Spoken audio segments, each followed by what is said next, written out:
Last year was a hard year for me. I hit a level of burnout I wasn't expecting. I really didn't see it coming. But it forced me to slow down in a lot of ways, and ways maybe that I didn't even expect. This year, I'm being much more intentional about my time, the content I consume, and even what I put on my body. Comfort has become a non-negotiable for me. I'm focusing on doing things with more ease, more comfort, and more simplicity. In this video, I'm going to show you some of the ways that I'm simplifying and what I'm buying less of, and one comfort forward shoe that I am absolutely loving. Welcome back, Awakening Beauties. My name is Robin, and this channel focuses on living vibrantly at any age of your life, especially over 50. This year of 2026, I'm focusing on more comfort and ease in my life, starting with my clothes. I'm still focusing on my 3 style words, which I came up with a while ago as wanting to be chic, comfortable, and fun.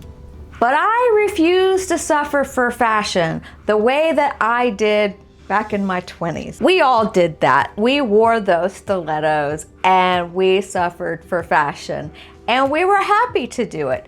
But now that I'm in my 50s, I don't want to suffer anymore. I want to be comfortable, and I want to be unapologetically myself in the messiest, most beautiful, charismatic, adventurous way I can at this season of my life. So what does that mean? If something is uncomfortable, it doesn't get worn, period. Bodies change, lifestyles change, and now that I'm in my 50s, I just have no tolerance for nonsense, being uncomfortable in what I'm wearing.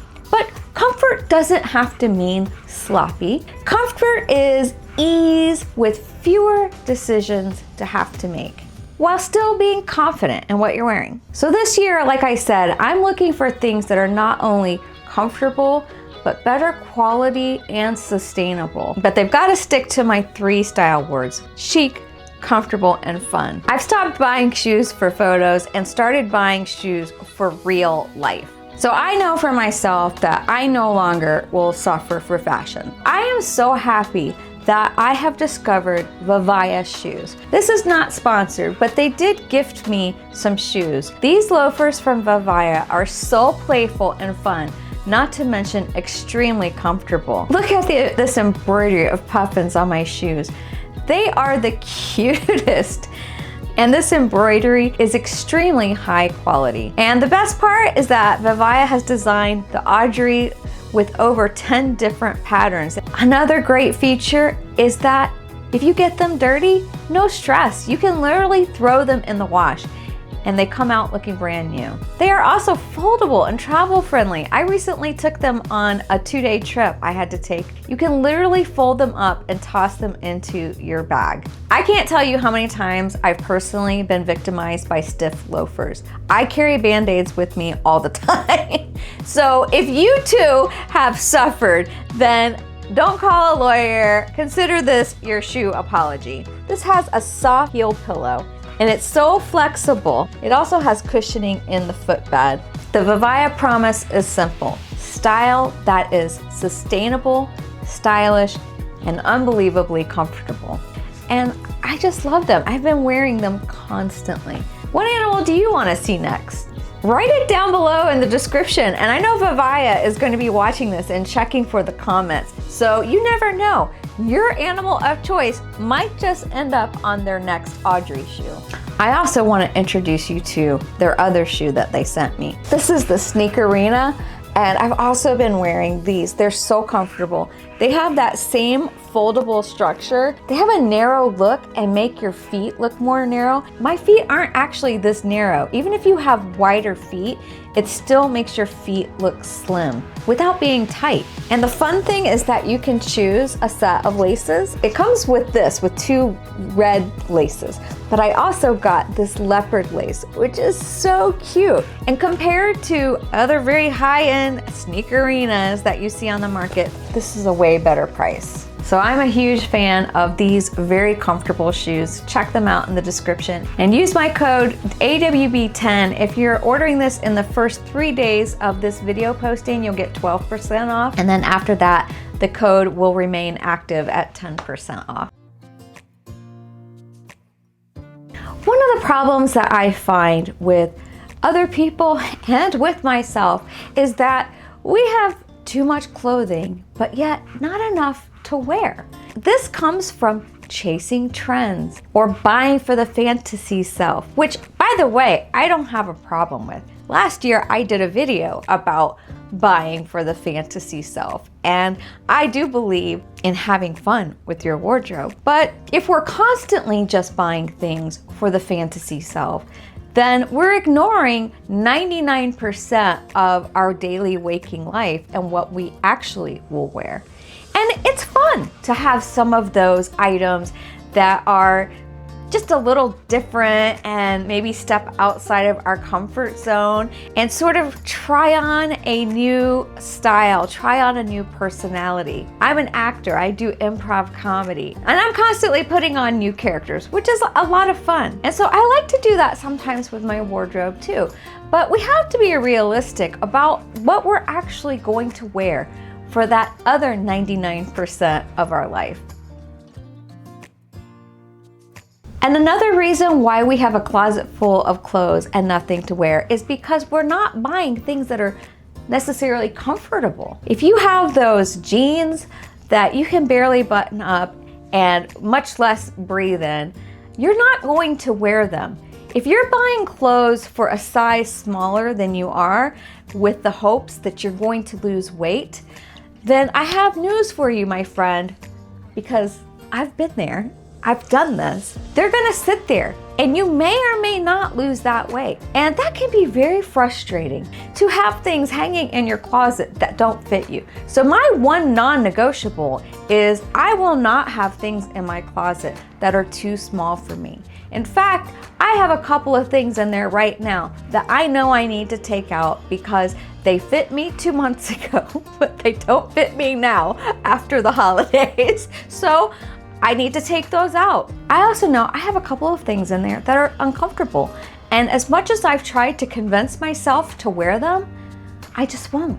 One thing I'm really challenging myself with this year is not only to do a low buy, but to not buy anything that is synthetic. Last year, I did buy more things that were natural fibers. And I can tell you that those are the things that I go to over and over, that I wear over and over and love. I have some really beautiful but synthetic shirts that I just never wear.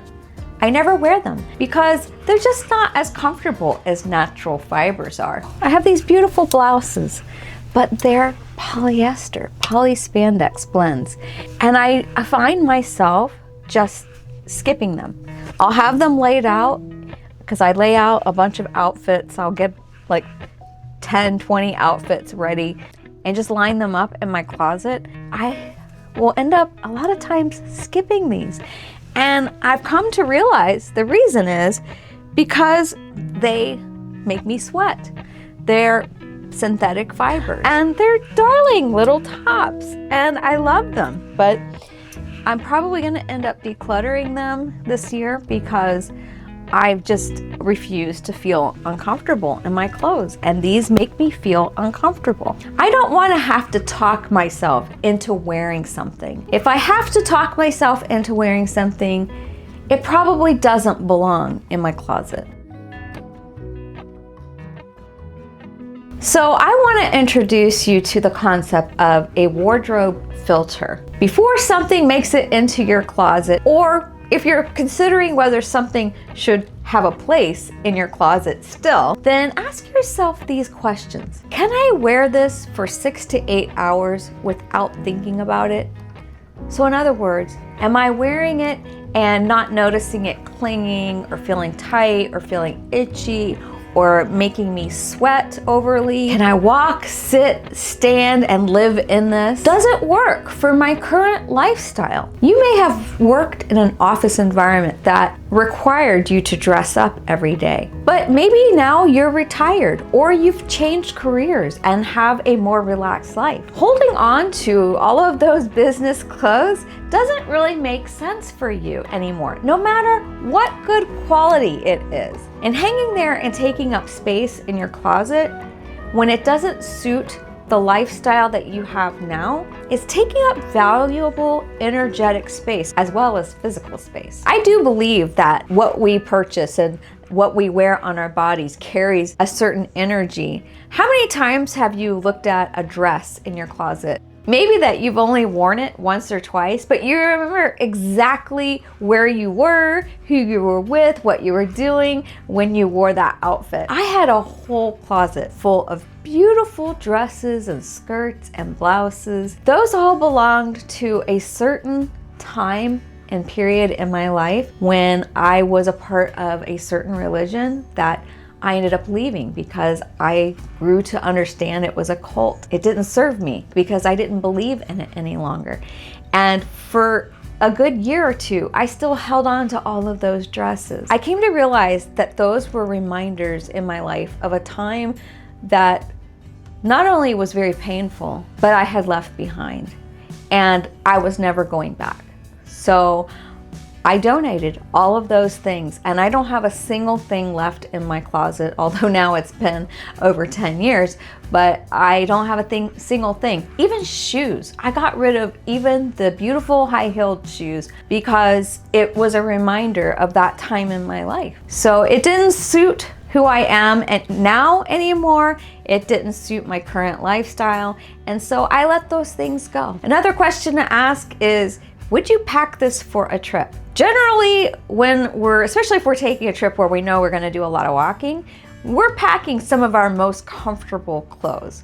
And now I'm not saying that you're gonna dress that way in your everyday life, but it is a good question to consider if you would pack this for a trip, if this would be your go-to when you're on vacation. Things this year that I'm saying no to as I'm trying to live a more easeful, comfortable life while avoiding burnout and trying to recover from the burnout I was going through is I'm saying no to synthetic scratchy fabrics this year, shoes that need breaking in, which is why I'm loving the VIVAIA shoes, trendy but impractical pieces. I do follow the trends. I'm a fashion designer, so I love looking at all the new trends. But I have to be honest with myself, and so do you, of what is practical for your life, as we were previously talking about. And I'm looking towards more sustainable options without perfection. We're making progress, and just buying less is being more sustainable. I want better, fewer clothes. And those better clothes, by the way, are most of the time more comfortable fibers, more comfortable construction. So this year, I didn't want to commit to a no-buy year. I made my first video of the year of things that I'm done with, and I had been struggling with this idea of, do I want to do another no-buy year? I did a successful no-buy year in 2023, but I didn't want to create a stiff and hard rules for myself. That's what she said. Basically, I'm on a low-key no-buy. We're almost at the end of the month and I haven't bought anything. I bought a book, Stolen Focus, maybe on the first day of the year. That's the only thing that I've bought in all of January. And the reason is because I am trying to simplify, and having too many things coming into my home was causing anxiety. I've cut down significantly on even my subscribe and save items from Amazon. I probably deleted half of them off of there completely. And the other things I've pushed back and not going to replace them until I absolutely must replace them. I'm bringing in less skincare products, less makeup this year, and only choosing replacement items. I will buy some products for review, some makeup products maybe of some popular launches, but I'm not gonna be buying a ton of those things. I'm trying to be more thoughtful in my purchases. Also thoughtful about comfort. And it's uncomfortable for me when I have too many makeup products. which I feel like I kind of do right now. And I need to do a little bit of a declutter with some of my makeup as well. So it's uncomfortable for me when I have too many options and I'm not able to use all of the things that I've bought. So the way to solve that is by not bringing in those things in the first place. It makes my life easier because fewer impulse buys means that I'm making clear decisions. It means that I'm making my decisions with mindfulness and clarity, which means less regret purchases. Now, I understand that those of us over 50, we have changing bodies and changing priorities, and we still have a desire to feel polished and at ease. But you don't owe anybody any discomfort. You can choose comfort for yourself and still look polished. Style should support your life, not complicate it. And I found myself sort of last year of trying to figure out myself in my style. And you know, our style evolves, and that's okay. But by the same token, when you're constantly looking online and looking for the next thing and something that it's going to make you feel better, you're creating disharmony in your life. And this constant consumption and overconsumption is bringing so many things into your home and into your space that's not making things easier. It's complicating things. It's making it more difficult to get ready, to choose outfits when you have too many things hanging in your closet and nothing that you really love. Things that are uncomfortable, things that don't support your lifestyle, things that maybe you need to get rid of because it was from a bygone ago, like my church dresses that were reminding me of a time in my life that I was leaving behind. So I think that comfort actually simplifies everything. When you're actually putting things in your wardrobe that you feel comfortable in, you're also going to feel beautiful. I mean, I'm not talking about your pajamas. I don't agree with people who wear their pajamas out to the Walmart. I do judge those people. I'm sorry to tell you, but I do.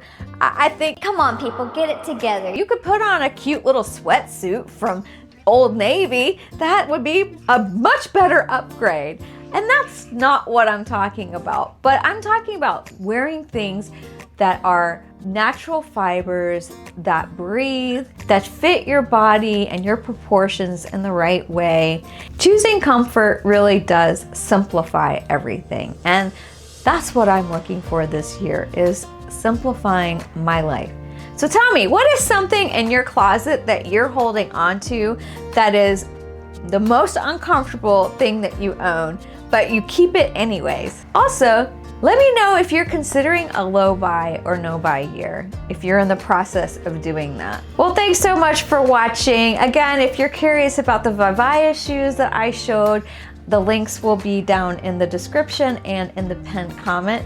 And also, don't forget to give this a like if you liked it, and subscribe if you're not subscribed. Did you know that it's totally free to subscribe? I don't know if anybody told you this, but it's actually free. And hit that notification bell so you know when I upload. Usually I upload once a week. I'd love to have you back, and I'd love to read all of your comments. If you agree with choosing comfort to simplify your life, is this something that you're looking to do in your own closet?